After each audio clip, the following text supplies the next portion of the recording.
Qu'est-ce qu'il vous reste à payer, vous, une fois que vous avez fait la complémentaire, la surcomplémentaire et tout le reste? Vous en avez pour 16 milliards. Il faut donc que je trouve 16 milliards, sans compter la baisse du prix du médicament, pour amener à 100% payé par la sécurité sociale. Comment je m'y prends? Premièrement, nous supprimons les dépassements d'honoraires chez les médecins. 8 milliards d'euros. Deuxièmement, faut pas trop qu'ils me cherchent, cela. Non, mais on va dire les choses comme elles sont. Ils ont inventé une horreur qui s'appelle le numerus clausus. Résultat, il n'y a pas assez d'étudiants en médecine, que aujourd'hui, quand vous voulez faire médecine, vous êtes obligé de faire une école prépa, que c'est vos parents qui vous la payent, alors qu'avant, on entrait directement en première année. Maintenant, si vous n'avez pas fait la prépa, justement, dans laquelle enseignent les types qui ensuite sont dedans, qui font l'examen, vous ne pouvez pas être médecin. Et cette invention a abouti à ce résultat qu'il y a peu de personnes capables d'intervenir, et notamment dans les spécialités, et ils vont tous au même endroit. Voilà pourquoi il y a des déserts dans le pays. Et c'est pour la raison pour laquelle, c'est une petite incidente, moi je vous dis, nous allons faire une médecine publique. Voilà, avec des centres de santé publics, avec des médecins fonctionnaires. Vous entendez cette horreur? Fonctionnaires. Des médecins qui sont d'accord, et vous avez plein de jeunes gens qui sont d'accord. Vous avez plein de jeunes gens qui sont d'accord pour avoir cette vie. La preuve, c'est que souvent dans les jeunes médecins, vous en avez plein qui font des cabinets collectifs. Donc ça doit être possible, non? Mais ceux qui ne veulent pas, ils ne sont pas obligés. Mais ceux qui veulent, ils pourront.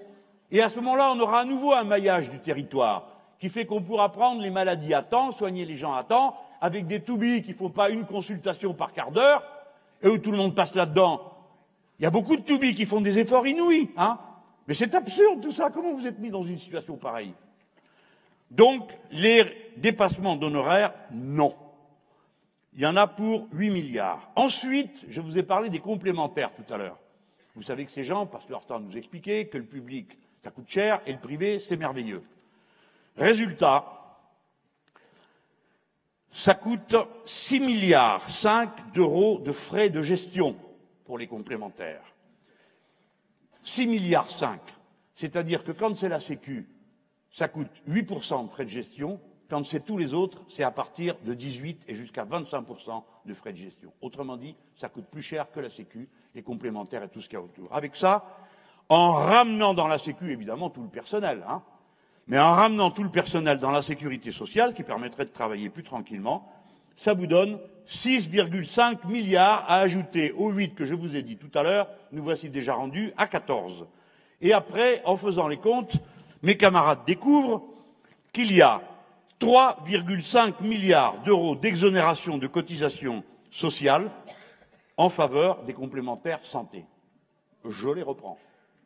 Égal, un peu plus que ce qu'il y a besoin, 17 milliards. Donc, il ne faut pas dire ce n'est pas possible. Et si quelqu'un conteste mon addition là, je lui propose d'aller visiter un pays lointain, exotique, ou voir une sécurité sociale qui rembourse à 90%. Ah,